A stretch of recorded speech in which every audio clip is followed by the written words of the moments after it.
નમસ્કાર મિત્રો, મારી ચેનલમાં આપનું સ્વાગત છે. મિત્રો, ચેનલને સબસ્ક્રાઇબ અને લાઇક કરવાનું ભૂલતા નહીં, જેથી આપને નવા વિડીયો આપના ઈમેલમાં મળતા રહે. સામાજિક વિજ્ઞાન દ્વિતીય સત્રના એકમ 2 ગુજરાતની આબોહવા અને કુદરતી સંસાધનોના પ્રશ્નો જોઈશું. 1. આબોહવા એટલે શું? કોઈ પણ જગ્યા કે સ્થળની હવામાં રહેલ તાપમાન અને ભેજની લાંબા ગાળાની સ્થિતિને આબોહવા કહે છે. 2. ગુજરાતનો મોટા ભાગનો વિસ્તાર કયા કટિબંધમાં આવેલો છે? ઉષ્ણકટિબંધમાં. 3.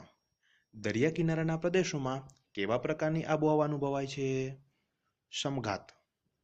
4. ગુજરાતના દરિયા કિનારે વિકસેલા વિહારધામો ક્યાં ક્યાં છે? તિથલ, ઉભરાટ, ડુમસ, ચોરવાડ, પ્રભાસ પાટણ. 5. શિયાળો કયા મહિનામાં અનુભવાય છે? ડિસેમ્બરથી ફેબ્રુઆરી. 6. ઉનાળો કયા મહિનાઓમાં અનુભવાય છે? માર્ચથી મે. ચોમાસું કયા મહિનાઓમાં અનુભવાય છે? જૂનથી સપ્ટેમ્બર. 8. સંસાધન એટલે શું? આપણી પાસેની વિવિધ પ્રકારની સંપત્તિ એટલે સંસાધન. 9. કુદરતી સંસાધન એટલે શું? કુદરતે આપેલી વિવિધ પ્રકારની સંપત્તિને કુદરતી સંસાધન કહે છે. 10. ગુજરાતમાં આવેલી મુખ્ય નદીઓના નામ લખો. બનાસ, સરસ્વતી, રૂપેણ, મેશ્વો, સાબરમતી, વાત્રક, મહી, વિશ્વામિત્રી, ઢાઢર, નર્મદા, કીમ, તાપી, પૂર્ણા, કાવેરી, કંકાવતી, ભૂખી, મચ્છુ વગેરે. 11. ઉત્તર ગુજરાતમાં કઈ કઈ નદી આવેલ છે? બનાસ, સરસ્વતી અને રૂપેણ. 12.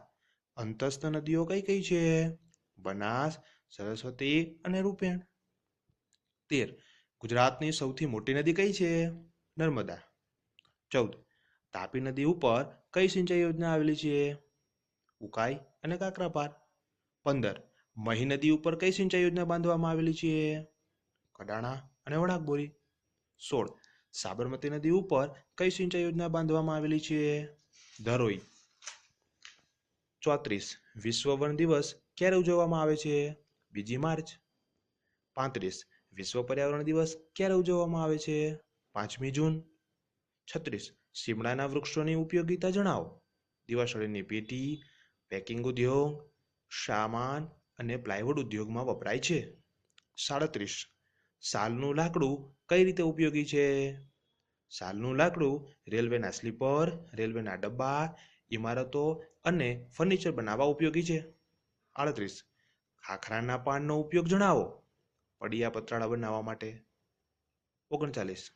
કાગળ બનાવવામાં કેવા જાતનું લાકડું વપરાય છે?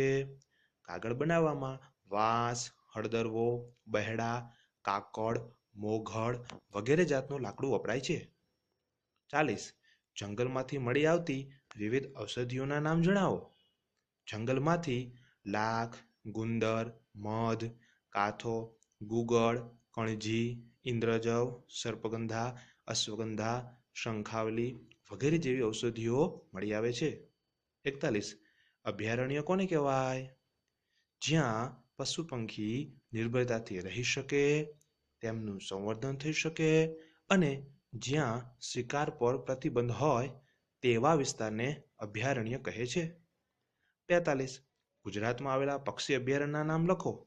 અમદાવાદનું નળ સરોવર, જામનગર જિલ્લામાં આવેલ ખીજડીયા અને ગાગા પક્ષી અભયારણ્ય. 43. બનાસકાંઠા જિલ્લામાં કયું અભયારણ્ય આવેલું છે? જેસોર રીંછ અભયારણ્ય. 44. ડાંગ જિલ્લામાં કયું અભયારણ્ય આવેલું છે? વાઘ અને સાબર માટેનું બરડીપાડા. 45. નર્મદા જિલ્લામાં કયું અભયારણ્ય આવેલું છે? ડેડિયાપાડામાં રીંછ અભયારણ્ય એ નર્મદા જિલ્લામાં આવેલું છે. 46. જામનગર જિલ્લામાં કયું અભયારણ્ય આવેલું છે? ખીજડીયા અને ગાગા પક્ષી અભયારણ્ય. 47. દાહોદ જિલ્લામાં કયું અભયારણ્ય આવેલું છે? રતનમહાલ રીંછ અભયારણ્ય. 48. અમરેલી જિલ્લામાં કયું અભયારણ્ય આવેલું છે? સિંહ, દીપડા, ચિંકારા માટેનું પાણી અભયારણ્ય. 49. રાજકોટ જિલ્લામાં કયું અભયારણ્ય આવેલું છે? નીલગાય અને ચિંકારા માટેનું પાણી અભયારણ્ય. 50મો. પંચમહાલ જિલ્લામાં કયું અભયારણ્ય આવેલું છે? જાંબુઘોડા ખાતે રીંછ, ઝરખ, દીપડાનું અભયારણ્ય. વધુ પ્રશ્નો મિત્રો આપણે હવે આવતા વિડીયોમાં જોઈશું, જેના માટે તમે આ વિડીયોને, આ ચેનલને સબસ્ક્રાઇબ જરૂર કરજો. આભાર.